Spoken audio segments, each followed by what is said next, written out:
នេះខ្ញុំមានក្តីសមណោះរីករាយខ្លាំងមែនតើដែលខ្ញុំបានចេញមកធ្វើនៅវីដេអូមួយនេះដើម្បីប៉ុស្តិ៍នៅក្នុង channel របស់នាងខ្ញុំចាអញ្ចឹងមុននឹងនាងខ្ញុំធ្វើវីដេអូជាច្រើនដើម្បីជាប្រយោជន៍ដល់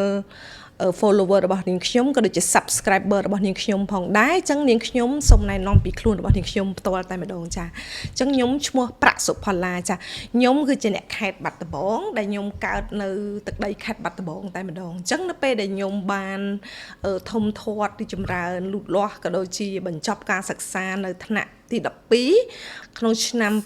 2006ចាក្នុងឆ្នាំ2006ពេលដែលខ្ញុំចប់ភ្លាមគឺខ្ញុំបានបន្តការសិក្សានៅរាជធានីភ្នំពេញចានាងខ្ញុំបានចូលនៅក្នុងមជ្ឈមណ្ឌលមួយដែលឈ្មោះថាមជ្ឈមណ្ឌល Don Bosco ចា Don Bosco នៅសាខាទួលគោកចាអញ្ចឹងគឺនៅសាខាទួលគោកហ្នឹងគឺសម្រាប់តែស្ត្រីតែប៉ុណ្ណោះហើយគឺជាមជ្ឈមណ្ឌលមួយសម្រាប់ជនក្រីក្រក៏ដូចជាអ្នកដែលគាត់កំព្រាឪពុកម្ដាយអញ្ចឹងណាចាអញ្ចឹងនាងខ្ញុំបានចូលទៅក្នុងមជ្ឈមណ្ឌលហ្នឹងហើយក៏ជា turning point របស់នាងខ្ញុំផងដែរចាអញ្ចឹងនាងខ្ញុំបានផ្លាស់ប្ដូរជាច្រើននៅពេលដែលខ្ញុំចូលទៅក្នុង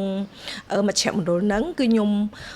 ទាំងអត្តចរិតក៏ដូចជាការរស់នៅរបស់នាងខ្ញុំការសិក្សាផ្សេងៗគឺខ្ញុំបត់បែនខ្លាំងមែនតើព្រោះនៅក្នុងហ្នឹងគឺតម្រូវឲ្យយើងចេះជួយនៅការងារនៅក្នុងសាលាក៏ដូចជា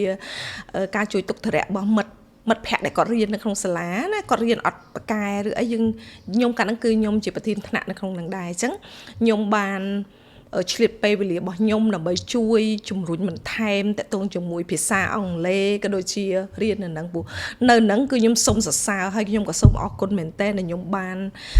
កែប្រែនៅវាសនារបស់ខ្ញុំណាគឺខ្ញុំចូលទៅក្នុងមជ្ឈមណ្ឌល Don Bosco ហ្នឹងគឺខ្ញុំរៀ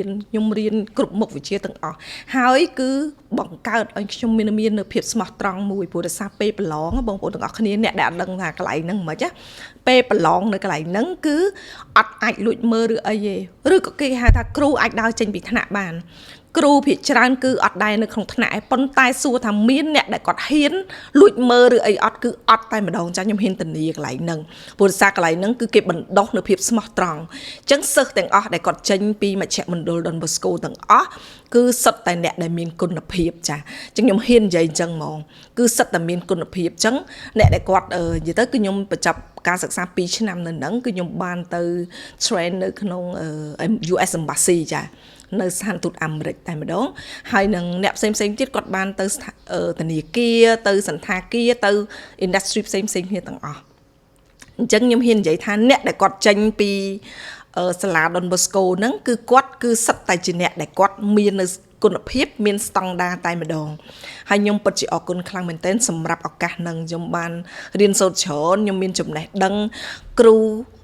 អ្នកគ្រូលោកគ្រូដែលគាត់មកបរៀននៅហ្នឹងគឺភាគច្រើនគឺសិតតអ្នក volunteer ចាហើយកាលហ្នឹងខ្ញុំចាំបានច្បាស់គឺរបស់ ambassador នៅ US Embassy អញ្ចឹងគឺគាត់បានមកបរៀនមក volunteer នៅហ្នឹងហើយមាននិយាយទៅគឺមានអ្នកដែលគាត់មកពីប្រទេសសិង្ហបុរីមកពីប្រទេសផ្សេងនៅលើពិភពលោកទាំងអស់គាត់មក volunteer នៅហ្នឹងហើយពួកខ្ញុំបានឱកាសនៅក្នុងការនិយាយភាសានៅក្នុងការទំនាក់ទំនងក៏ដូចជាបានបទពិសោធន៍ក៏ដូចជាចំណេះដឹងជាច្រើនពីមជ្ឈមណ្ឌលហ្នឹងបងទាំងអស់គ្នាចង់ដឹងបន្ថែមអំពីនាងខ្ញុំអាចនិយាយបានព្រោះដោយសាររឿងរ៉ាវទាំងអស់អត់អាចនិយាយតែក្នុងមួយវីដេអូបានទេអញ្ចឹងបង subscribe នៅ channel របស់នាងខ្ញុំដើម្បីទទួលបាននៅព័ត៌មានបន្ថែមហើយខ្ញុំអាចចែករំលែកបានពីបទពិសោធន៍តាំងពីខ្ញុំមកនៅភ្នំពេញរហូតដល់ឥឡូវនេះខ្ញុំមានរឿងជាច្រើនដែលខ្ញុំគិតថាខ្ញុំសរសេរសភៅ10ក្បាលគាត់អស់ដែរបទពិសោធន៍ទាំងការបរាជ័យទាំងការជោគជ័យទាំងនិយាយទៅគ្រប់រសជាតិទាំងអស់ខ្ញុំអាចចែករំលែកជាមួយបងទាំងអស់គ្នាបានហើយ comment នៅក្នុង